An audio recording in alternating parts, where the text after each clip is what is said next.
Bu ehtimoli mavjud. Menimcha vaziyatga qaraladi. Bu yerda hozir endi Japarov qanchalik vaziyatni nazorat qila oladi? Chunki bilasizmi, prezidentlarga bir tomondan oson emas, chunki ijtimoiy tafakkurda vaziyatning xo'jayini kim?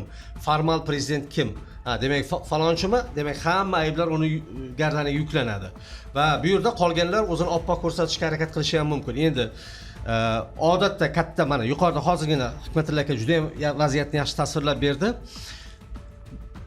Tashrif kirib kelmagan soha o'zi qolmaganda.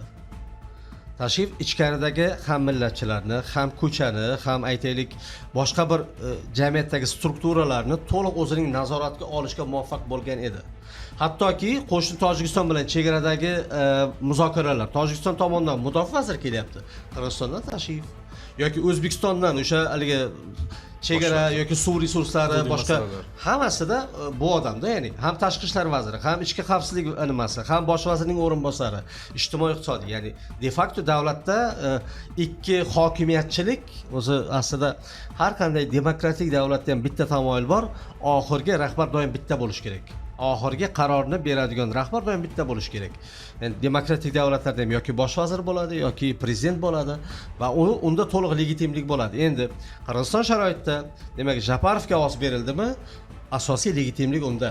Reytingi pasaysa ham, tushsa ham, tepaga chiqsa ham. Lekin bitta holatni aytmoqchi edim. Aynan mana shu voqea yuz berdi, kecha yuz bergandan keyin Japarov davlatimiz rahbari bilan telefon orqali muloqoti. Shunday. Taxminan bu 4 yoki 5 soatdan keyin bo'ldi-da. Ya'ni balki shunaqa fikrlar bo'lgandirki, haqiqatda Qirg'izistonda agar hozir shunaqangi siyosiy vaziyat bo'ladigan bo'lsa, davlatimiz rahbari Japarovni qo'llab-quvvatlashini bildirgan bo'lishi mumkin. Ya'ni qaysidir ma'noda mana shu voqealar bo'ldi-da. Endi tasodifan aynan shu kunda bo'lmagandi suhbat.